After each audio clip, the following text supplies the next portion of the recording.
Hello everyone, you welcome to this edition of the Inside on Equinoxe Television, live from our headquarters in Cameroon's economic capital, Douala. My name is Bable Jonathan. The United States of America decides to protect Cameroonians from dangerous deportation. The U.S. Homeland Security Department announced earlier this week that it has designated Cameroon for temporary protected status, TPS. Human Rights Watch, the Cameroon Advocacy Network, and other advocates from black-led migrant rights groups have been pressing for this to happen for several years. It's happened, and now we're going to analyze what this means to Cameroonians in the United States of America in this edition of the Insight. Meet our guest in some few seconds.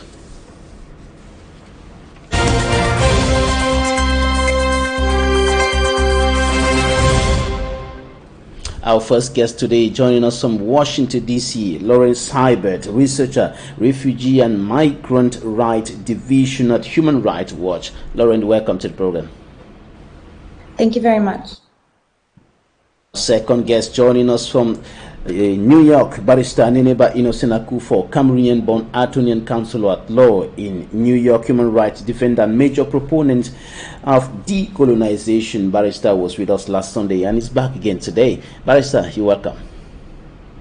Thank you so much, Mr. Babile, and welcome to Miss Lauren right there, and hopefully and happy Easter to all the your viewers out there in Cameroon, and I'm praying we have a good program in order to educate our people on what's going on in Cameroon and what the United States just did about the TPS.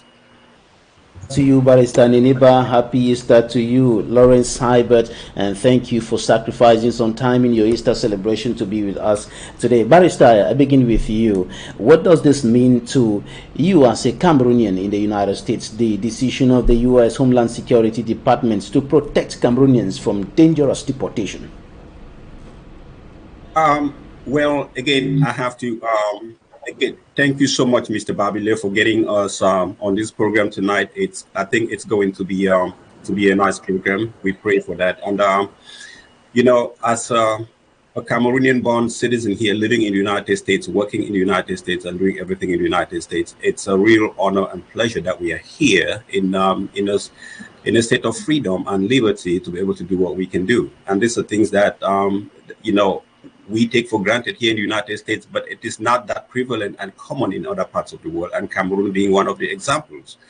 And you know, what this means to me, for me, it's like a mixed emotion, because Cameroonians were not supposed to be in the United States in a particular situation before getting themselves, you know, being granted protection by United States government. I don't think a government is supposed to put its citizens in a situation where they have to flee or they have to run away because of persecution, because TPS is something that is being offered by it's a temporary solution to a long-standing issue.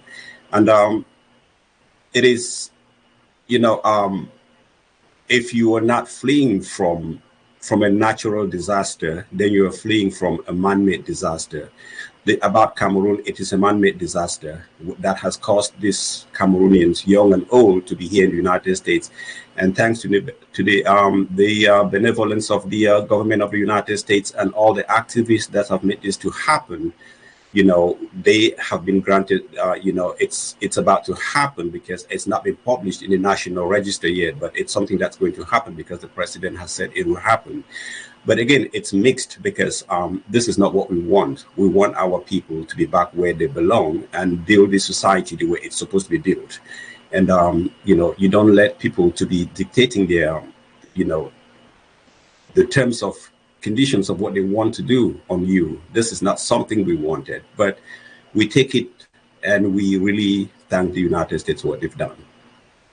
And your organization, Human Rights Watch, and other rights or migrant rights advocates fought for this for several years. Tell us, how was the journey to this decision protecting Cameroonians from dangerous deportation? What did you do? Who did you meet? What did you say? What are the obstacles that you braved on the way? Thank you so much for having us here to talk.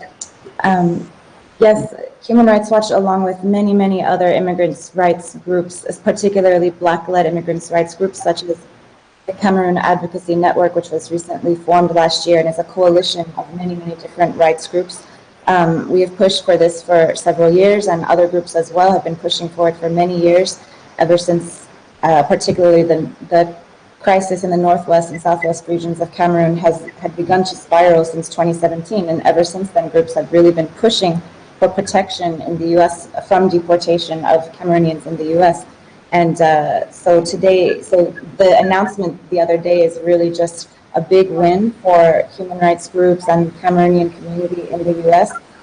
We've already documented how Cameroonians that were deported have suffered really unimaginable abuse and just horrific physical abuse, as well as arbitrary detention and other kinds of really serious human rights violations. And so we were just fighting so hard to prevent that from happening again. This designation, you know, we had Human Rights Watch and our partners, we had met with DHS, with Homeland Security officials. We had briefed Congress members, and actually many Congress members in the U.S. have been allies in urging the Department of Homeland Security to designate Cameroon for TPS for several years.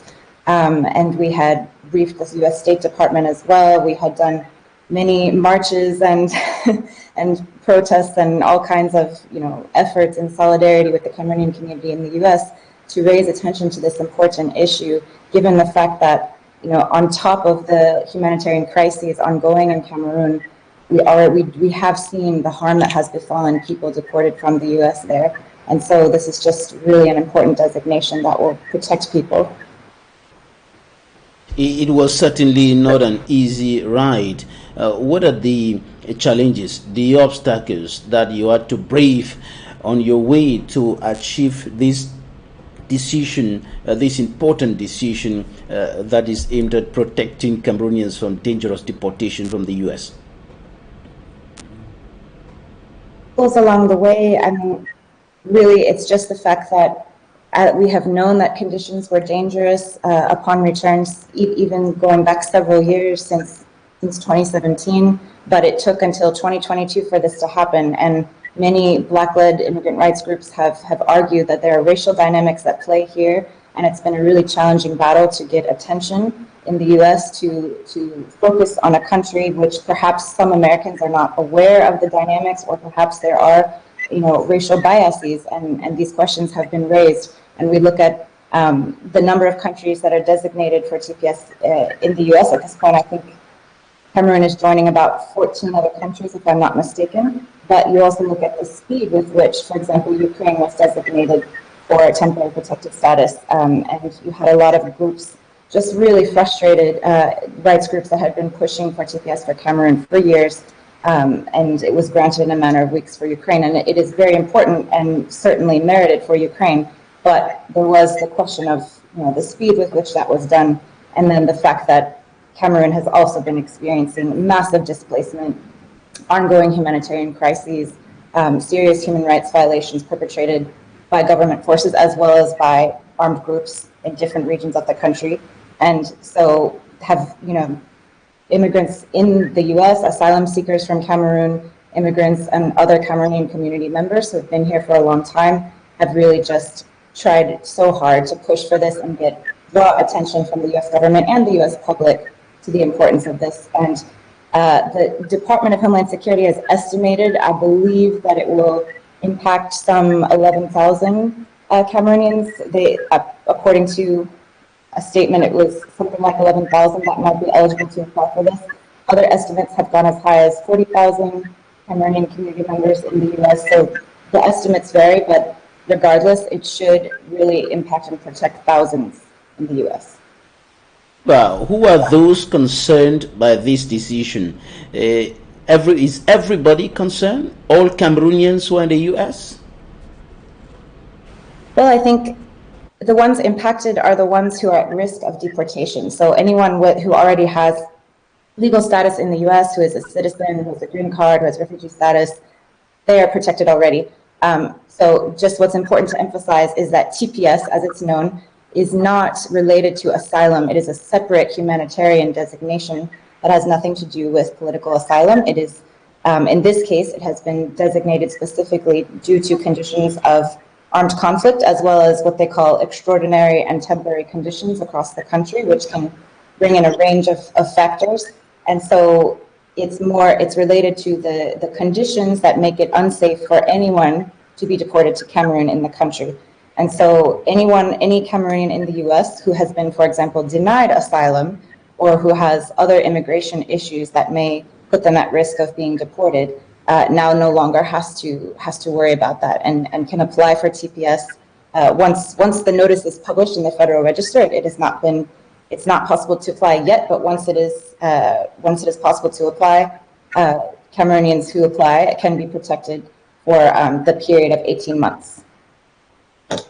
Neneba Innocent Akufo, you're an attorney and counselor law in New York. Why did it take so long for this to come? What are the intricacies that are involved here as far as the U.S. legal system is concerned?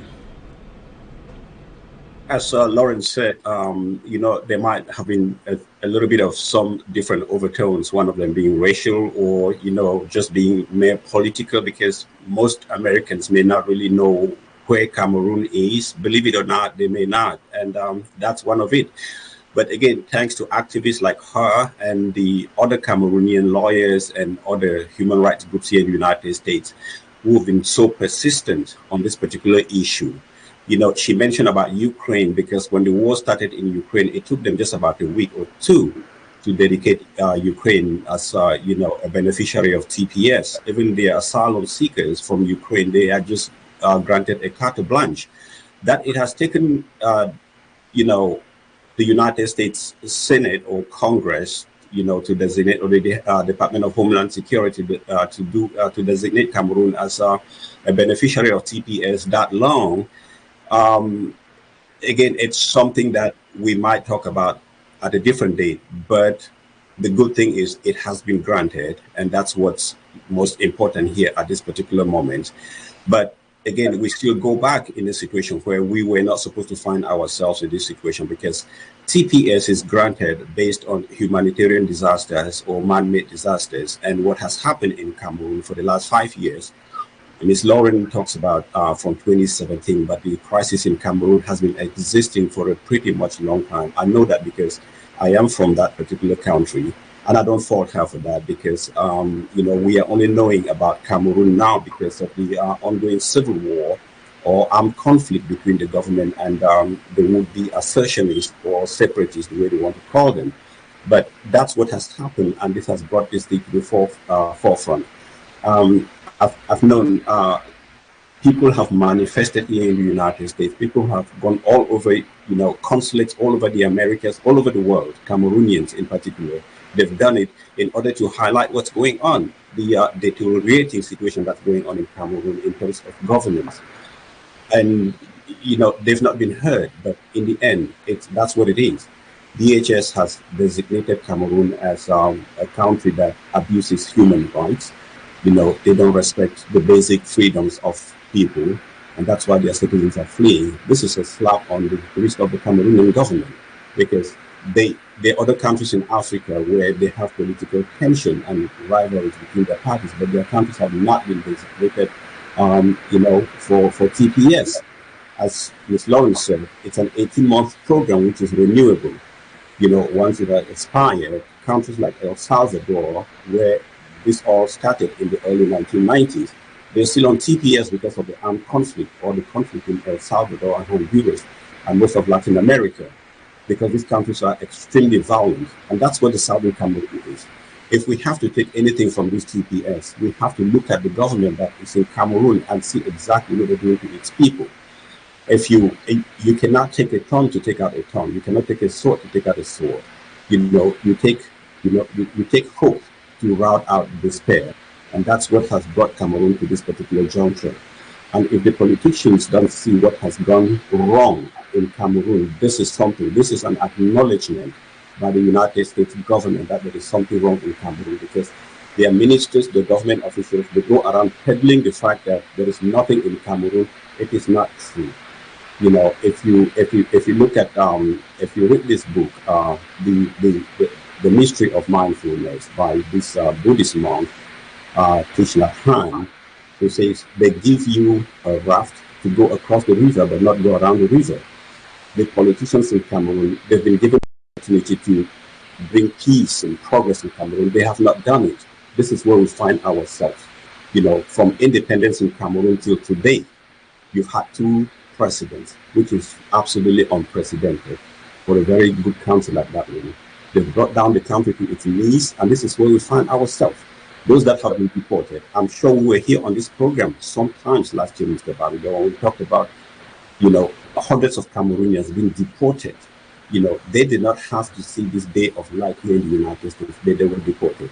But thanks to those who are here, as Ms. Lawrence said, they are deported in a short while, according to Barrister Innocent Akufo. The decision of the DHS, the Department of Homeland Security of the United States, is a slap on the face of the Republic of Cameroon as far as respecting human rights.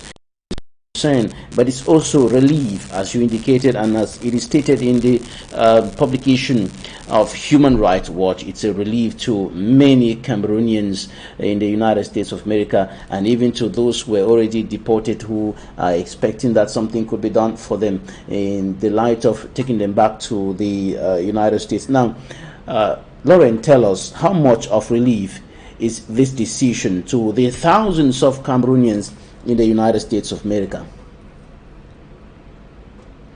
Oh, I just, as soon as I heard the news, I reached out to Cameroonian community members here in the Washington, D.C., Maryland area. Everyone is so happy, and I mean, it's mixed, it's bittersweet, it's bittersweet because of, as Mr. Okafor mentioned, you don't want to have your country designated for this status, but if it can protect you, then, you have to be happy.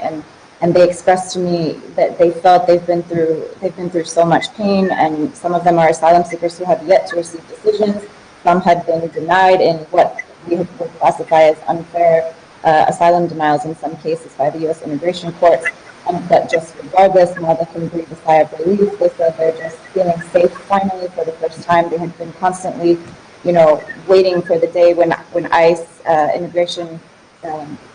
The immigration service in the U.S. could knock on their door or call them in and then deport them. And one man I'm in contact with was almost deported last year, and he was actually on the plane and then taken off at the last minute and brought back. And so he just said he just feels that he was spared, and he's grateful for that. But another man I spoke to who had lost his case, unfortunately, he's lost his appeal for his asylum case. He just said he's thinking, he's happy, but he's also thinking about his brothers and his friends that were deported already. Some of whom I am in Texas still in hiding, who have been through some serious abuses upon return, and he just hopes that the U.S. government, while this is definitely a happy moment, that we can't forget the ones that were already deported to a dangerous situation. U.S. Department of Homeland Security cited the armed conflict in the northwest and southwest regions of the country and what it qualifies as extraordinary and temporary conditions in Cameroon that prevent safe return. According to your assessment, how dangerous is the situation on the ground in Cameroon? Well, there's of TPS by the U.S. If you look at the reasons that they've said this is based on, quote, both ongoing armed conflict and extraordinary and temporary conditions that prevent Cameroonian nationals and others who habitually resided in Cameroon from returning to Cameroon safely. And they cite extreme violence between government forces and armed separatists, a significant rise in attacks from Boko Haram, the combination of this triggering, they say a humanitarian crisis, but really you could describe it as multiple overlapping humanitarian crises. And so then the Homeland Security Department has also referenced the destruction of civilian infrastructure, economic instability, food insecurity, the hundreds of thousands displaced who also can lack access to basic services. So that's sort of the dynamics in which DHS, Homeland Security Department, is describing the context for and the reasons for granting TPS in this case. While they didn't say so directly, I would say also, we have presented our recent report that we published in February, and I do believe that also could have contributed to this designation as well, given that we did document serious harm to people that the U.S. deported. That we had our analysis found were in many cases actually unfairly denied asylum. In a broken U.S. immigration and asylum system, there are cases like this that happen, which represent a failure of the system. And upon return, we had documented that a number of them were arbitrarily detained, some subject to abuse and torture and rape and just really horrific things, as well as family members being targeted. So I think that, in combination with the specific risks linked to ongoing violence and the humanitarian situation in Northwest, Southwest, neighboring regions, extreme North, you really just have this context with so many overlapping risks for people that it just makes it unsafe for anyone to be deported there, whether you're Anglophone or not. I mean, actually, it's not just the English speakers. I spoke to as well some asylum seekers that are that identify as Francophone or have family that are, English speaking and French speaking from both areas, and they still, upon return, also had experienced abuses as well. So it's really just deportation of anyone at this time appears to be unsafe. Neneba Innocent Akufo, this is coming at a time when there have been calls from people close to the government or in the government of the Republic of Cameroon, calls on the United States of America to send back home all those who are in the United States allegedly or reportedly provoking or masterminding the troubles in the northwest and southwest regions of the country. And while these calls are going up to the sky, asking U.S. authorities to send back to Cameroon all those who are there and reportedly or allegedly perpetrating some kind of destruction or disorder in Cameroon, the U.S. rather decides to protect Cameroonians in the U.S. Babila, I think America is a rule-based society. It's a society where you respect the rule of law, and that's not something we take for granted. You cannot sit somewhere on a comfortable seat back in your country and call on the U.S. government to execute laws that you think they are reactionary or, based on your own prejudice. It is not correct. I think I've heard those calls that Cameroonians should be sent back home to face the law in Cameroon. I think they are in the United States. If there is any transgression that they've done here in the United States, I think they will be persecuted here in the United States. The moral arc of justice might be long, but it bends towards justice. So it will get to that point if that's what the United States government is looking at. So it is not the place of the the Republic of Cameroon to be telling the United States what to do and what not to do. But again, coming on the backdrop of what Lauren just said, I think Cameroon is a signatory of the 1951 Convention that endorses a single term of the word refugee in its Article 1, which is from a backdrop of the 1948 human rights law in after the Second World War. Cameroon is a signatory, and there are basic things that you should not do. If you're a signatory of that particular convention, you cannot send people back to be persecuted in your country, and you have to respect people based on non-penalization and non-refoulement and non-discrimination. Cameroon has violated all these norms, and that's the reason why the United States took it as a reason for them to protect these people not to be sent back. As Lauren just said, she is in contact, Human Rights Watch is in contact with Cameroonians that were deported back to that country, and they were persecuted, they were tortured. She may not reach them again because we don't know their faith. And the government sees all these, and that's why they decided to react, by designating Cameroon, an abuser of human rights. It is very painful that we sit out here and we are talking about a country where we come from, and in this particular terms. But if you've been assigned that no two persons can be at a particular position at the same time, but if you've been granted that opportunity to do good, for society, for humanity, do it. Don't take it to be something that you have to benefit people from a particular tribe, people from a particular ideology. You look at the universality of Cameroon and look at it from that perspective. The pain of A is your pain.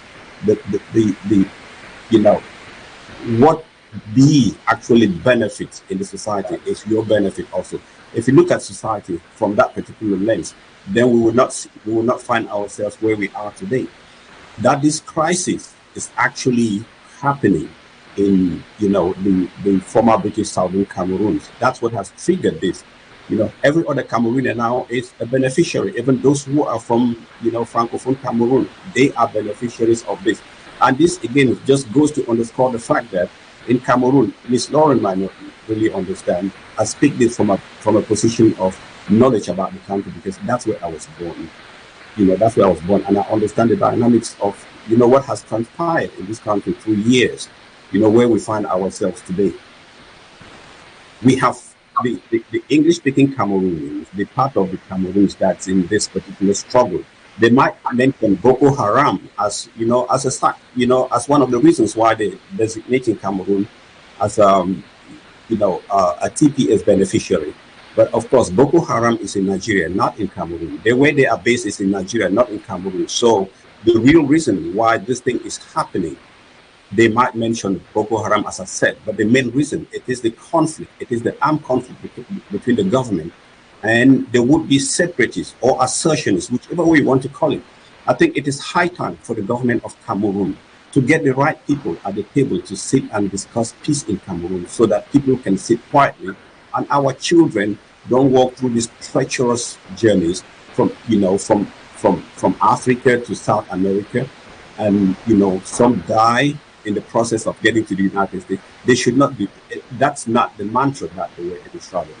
We should be in a position where we have all that it takes to build a good society. If we can push greed and avarice, loot and all that stuff, if we can push that aside, then I think we can build Cameroon and make Cameroon much more beneficial to Cameroonians, and they would not see any greener pastures out here, because it's green in Cameroon.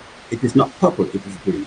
That's where these children should belong, and that way you don't have the United States government designating your Barrister, certainly Lauren is going to tell us what she's been able to find out in our discussions with some of the Cameroonians who were deported from the U.S. And of course, we'll be taking a look at that in a short while. We go into the newsstands now to take a look at what the newspapers reported this week in Cameroon. Immaculate Fogwe with the press review, and we'll be right back in some few minutes. Stay with us.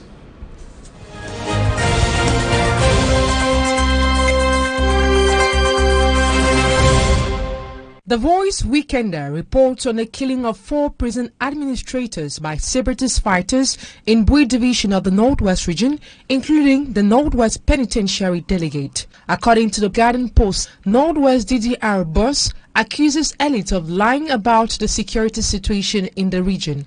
According to him, the elites drive into Bamenda in armored cars, hold meetings in hiding, sneak out and give false impressions that peace is returning to the region. He warns that peace will not come through literature preached from Yaoundé. Municipal Update says, Road to Peace in the Northwest and Southwest regions. Senator Belamuki Charles on Prime Minister John Goute's proximity as offensive. He says meetings with Northwest and Southwest lawmakers and elites is timely and strategic. Another edition of the Garden Post states, after teachers' strike, Honorable Kavayege Jibril warns government of an impending danger if certain actions are not taken to address the concerns relating the state. News Watch. As cholera kills 6 in New Bell Prison, Human Rights Watch urges government to protect inmates. Eden. Bored of singing same old song, members of parliament prefer roaming than attending parliamentary sessions. As reported by Municipal Updates, 1 year after his demise, Senator V.E. Mukete's legacy lives on. Minister Paula Tanganji of Territorial Administration tasked new recruits to ensure public order.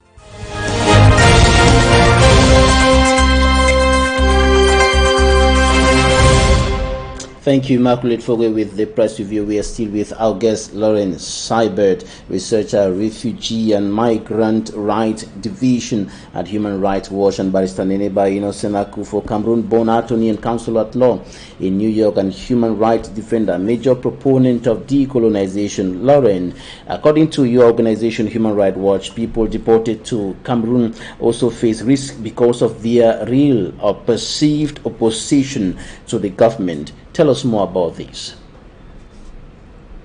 Yes, thank you so much. Yes, unfortunately, this is what we have found after over the course of a year-long investigation that Human Rights Watch had been conducting since the deportations in late 2020 of an estimated 80 to 90 Cameroonians, most of whom were asylum seekers rejected by the United States and deported on 2 flights, October, November 2020. And so this research was conducted all last year, looking into both abuses experienced on the U.S. side in U.S. immigration detention, as well as during the deportation process and post-return in Cameroon. Unfortunately, there were human rights violations they experienced all along the spectrum, but post-return to Cameroon, we've documented that at least 40 Cameroonians deported from the U.S. Since 2019, the bulk of those being deported in 2020, have been harmed or detained after return. And of those, I spoke with 20 individuals, so documented in detail those 20 cases of people who were harmed, detained, or both. And in many of those cases, we have cases of arbitrary detention where there was no due process, there was no access to a lawyer, people were not brought before a judge, held incommunicado in some cases, in really horrific conditions. In diverse different facilities in Cameroon, but they weren't all taken to the same place. People were arrested and taken at different times, some immediately upon arrival, some later, from their homes, some on the road, in transit from, for example, Douala to the northwest or southwest region at checkpoints. There were all kinds of dynamics in which this occurred, and people ended up being detained at gendarme stations, at police stations, at Nubel Prison in Douala, at Kondengi Central Prison, all kinds of different facilities. And we documented 13 cases of physical abuse, including torture, and including several women who alleged that they were raped as well by security forces in just really horrific circumstances. And on top of that, beyond the physical abuse and the detention, people who were deported, notably in late 2020, their IDs were confiscated. So you need your national identity card in Cameroon. That's just it. There are laws requiring you to carry it. And upon arrival, anyone who had those cards that were in, for U.S. immigration, ICE, in custody of ICE, handed them over, and then those individuals have not received them back, even now, nearly 2 years later. And these individuals are restricted from really traveling and getting around the country, are constantly stopped and harassed and sometimes extorted for money. So we also documented a number of cases of extortion and bribes that people felt they had to pay in order not to be detained or to be released from detention in really horrific conditions, bribes that really amount to extortion because they were in such an abusive situation. In some cases of direct extortion, where we have an individual who was detained for months after his 2020 deportation, specifically for extortion purposes. He was held in another private facility and told he would stay there until his family could raise the money. So those are just a few of the cases, but it has not stopped. I have documented recent cases of deported individuals sort of being checked up on or harassed, and their families as well being detained, questioned about the whereabouts of deported individuals. And the motivation that police, gendarme, other military have expressed for this has been primarily they've been accusing them of being, supporters of the armed separatists, or accusing them of being separatists themselves, of having gone to the U.S. to raise money for the armed separatists. And for everyone I interviewed, this was not the case. They were all, none of them had supported armed separatists, and I extensively analyzed their asylum case files and their stories, which I heard over and over again. They told to me, they told to others, and there was just so much consistency there, as well as evidence and documentary evidence, medical reports, photos, those kinds of things. And these were individuals who, some may have had political opinions supporting independence or political opinions in opposition to the government, but none were supporters or members of these armed separatist groups. And yet the fact of being deported from the US appears to automatically place a target on individuals' backs, whether they are particularly for Anglophone, but also, French speakers and pretty much anybody who is deported from the US. They get interrogated upon return.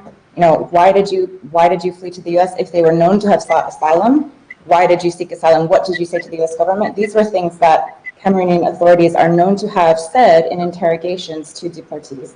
So it's just really concerning that despite the fact, for example, that Cameroon voted for the Global Compact on migration, and in the Global Compact there is a commitment, an objective, number 21, to facilitate safe and dignified return of individuals, and that includes returning migrants and immigrants of your own country and making sure they can reintegrate safely. And despite Cameroon's commitment to that compact, it has not done so, let alone violating a number of other, obligations and commitments under international human rights law. So just to put it in perspective, Cameroon is saying that it will do one thing and it is completely doing the opposite. The U.S. Department of Homeland Security qualifies as extraordinary and temporary conditions in Cameroon that prevent safe return? Yes. Sorry, what was the question there? I'm saying, are those some of the things that the U.S. Homeland Security Department qualifies as extraordinary and temporary conditions in Cameroon that prevent safe return?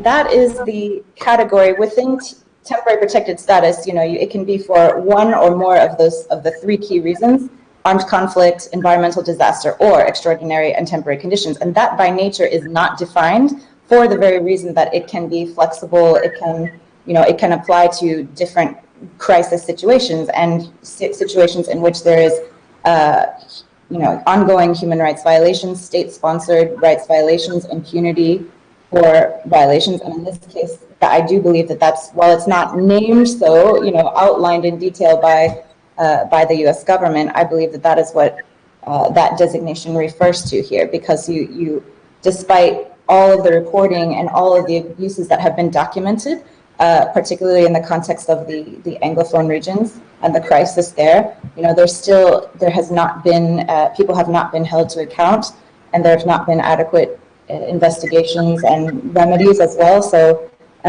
this is just an ongoing issue, and that is one thing that we have called, even in the context of just the deported individuals, we have called on the Cameroonian government to investigate and to ensure there's accountability for those particular, officials who committed these abuses, those particular members of the security forces, police officers that committed the abuses, investigate and perhaps set up an independent judicial committee to investigate this. We really did have urged the Cameroonian government to do so. And if they did that, it would show a step, in the right direction of willing to actually ensure that people who are deported, are treated humanely and their rights are respected. But we have received no reply from the government up till now, any comment on our findings, nor any commitment to investigate and ensure that this doesn't happen again. The temporary protected status designation will last for 18 months. Why only 18 months? And what's going to happen after this period of time?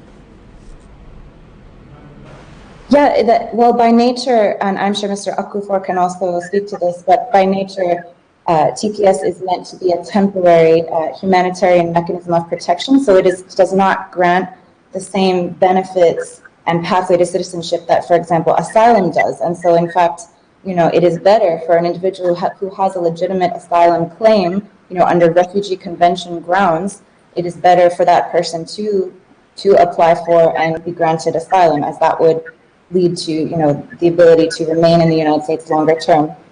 So TPS is really meant to be a temporary mechanism for conditions that are hoped or expected to resolve within a few years. The problem being that in many cases, this has not happened for a number of countries. But this is still nonetheless extremely important because the U.S. does not have a sort of humanitarian complementary protection mechanism to fill the gap, to protect people from being sent back to countries that are experiencing conflict and other widespread disasters.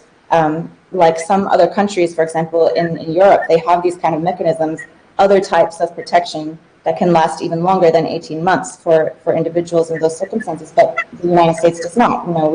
We don't have that. We have regular asylum law, and people can be granted refugee status, and then we have this sort of TPS as the way to offer some sort of humanitarian protection. But in the end, it's better than nothing, but it won't provide really long-term protection.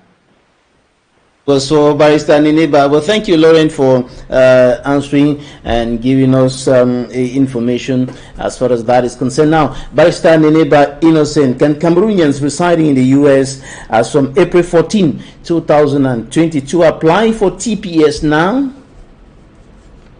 Yes, that is correct. Just to reiterate what Lauren just said about TPS being temporal, it's 18 months, it's renewable. A country like El Salvador, they've been here since 1990. They're still on that particular program. You've got other African countries like Rwanda, Burundi, they were Sierra Leone, they were on this program, they got off, and they, their societies have been perfected. They're a good example that Cameroon should emulate, follow the right thing and do the right thing. And besides the TPS, also there is something also that the president can do, which is it's called a DED, which is a deferred enforced, departure, which it's an executive order. The TPS comes from Congress and DHS. So the government, if after 18 months DHS does not, what it is. Today, the president can always do something else. To your residing in the United States, as of April 14th, that is true. You cannot be sent back home. But if you landed in the United States today, then you're out of luck because you were not here on April 14th. Presuming that the Federal Register, which that's where all the laws have been published, makes that date April 14th the final date, because in its publication they might put another date, because this is something that the president said he would sign on April 14th. So it might differ. We have to see what it's put in the Federal Register in the end. Again, so yes, if you're here, you will be here. You can, as she said, you can have a great it's not a pathway for you to have a green card. You cannot have a green card based on their TPS. It's just temporary, so you cannot be deported back where you might face torture or persecution from where you're coming from. So if you're legally here in the United States, let's say you enter the United States on a visa, you overstayed your visa, you qualify for this. If you walked across the border, from Mexico or from any neighboring country to the United States, again, as long as you were here before then, you still qualify for TPS. You should not have any inadmissibility issues about you. So you don't have a felony against you. You don't have 2 or more misdemeanors against you. If you're in that particular category or not in that category, then you should be able to apply for TPS when the time comes, because you cannot go right now and apply for TPS because it's not been made available yet, for you to apply. So if you're a Cameroonian here in the United States, you have to tarry a little bit until the documents come out for you to apply for TPS. But again, if you've had a conviction for a felony, then you don't qualify. 2 or more misdemeanors, you don't qualify. So if that's the situation where you find yourself, talk to a legal representative that can assist you in that particular process, because even if you have some of those convictions, you might qualify for a waiver, which only attorneys can help you to get those waivers for you in order for you to qualify for TPS. And as she said also, those whose asylum claims have been denied, pending appeal, you can still apply for TPS while that's going. They go in tandem. It's not as if, but it's just that asylum gets you a pathway to citizenship or a green card, a green card then to citizenship, but TPS does not. And again, when I share a platform with with Lauren, I just want to thank Human Rights Watch for what they've done. It is not just Cameroon; it is all over the world for their great work that they've done, because they are like activists. They shine light onto where problems are, and politicians are supposed to execute after that. So we want to praise and we're going to take some interviews now, and when we come back, we'll talk about the fate of those who were already deported. Interviews of the week.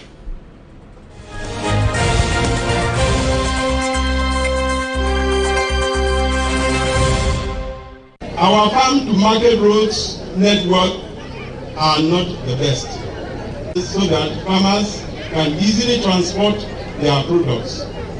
We need a multi-purpose community center that will also house a youth empowerment and multimedia center. In terms of security, we have instructed the chief to work together with the vigilante committee. We are advising the chief to guide all the population through the same direction. And we cannot forget the issue of peace. That is very important for us. We want to use even this opportunity to thank especially Kiko population to always be with the administration. There are some who are still working at under very difficult conditions, like my chief of post at Bakassi, the one at Utu, Isangele, Lobe, and the rest. The Minister of Finance asked that I should come and talk to them, tell them that he's aware of the difficulties. We know the challenges that they are facing. We're with them, we stand by them, and we'll continue to encourage them and solve the problems that those strategies pose. The recommendations are that, one, give priority to what we are producing. We have a list of measures, so you will read it in the report. Supporting the most vulnerable population, and you will see in the report the measures, financial measures taken for that. Then another recommendation is to make sure that we limit what we are importing. And quota has been given, and you will see in the report. Because you cannot always produce. We have good meat in Chad. There is no reason why we are going to import in this region meat from Brazil, from South Africa, from Australia. First of all, the quality of the meal. Then we are using all our resources for the implementation. Also, that not only for importing, but we have to grow in our nation. How? Encourage the training of our youth. So technical field of manufacturing, field of metallurgy, all sorts of technical field. Then make sure that they transform here what we are producing. So that while we are increasing our production, the level of our production, we will constantly and progressively reduce what we are importing. Another measure is financing the society, the company, those companies who are selling our national products. Why? Because if you don't encourage them and you don't have any, they are not selling, you will have many people, they will not work anymore. And if you don't work and you are head of family, whether you are a man or a woman, it's a big problem for your family.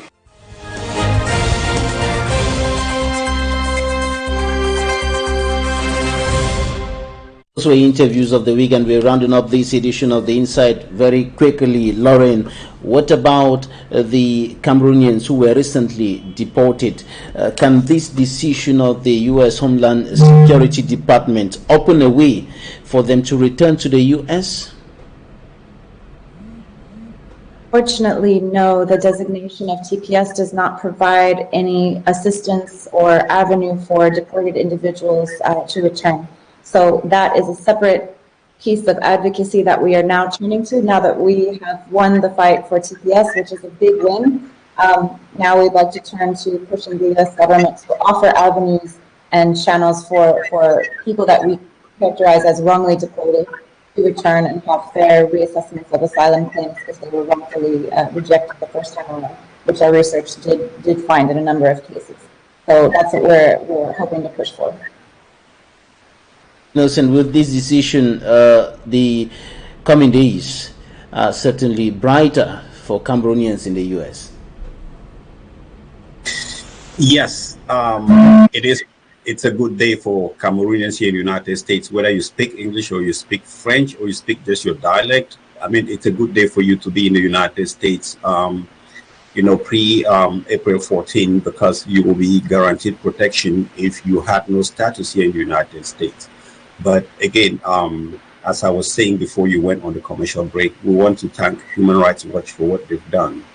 The light they've actually put on places where there's been torture, persecution, where average American citizens might not know, but because of their reach, because of their experts and what they know, they're able to bring this to the forefront, to the basic, to Americans here to see exactly what what's happening in other parts of the world. So we want to thank Human Rights Watch for what they've done and all the activities here in the United States, Cameroonian and non-Cameroonians, who work in partnership with this very credible organization to shine light on the abuses back in Cameroon. And again, as a Cameroonian-born citizen, nationally, it is not. We don't take pride in doing this for where we come from. It is, it's a travesty that... Barrister Neneba Innocent Akufo attorney and counsel at law in New York, human rights defender, major proponent of decolonization. Thank you for your time today. Always a pleasure, Mr. Bobby. Happy Easter, and to all the Jews that went through Passover and the Muslims, we wish you all a great weekend. And to my co-panelists there, thank you so much, Mr. Long. Cyber researcher, refugee, and migrant rights division at Human Rights Watch. Thank you for sacrificing some of the time of Easter celebration to be with us today. Thank you so much for having us. We really appreciate it. Ladies and gentlemen, for staying with us, that's it for this edition of The Insight. Goodbye.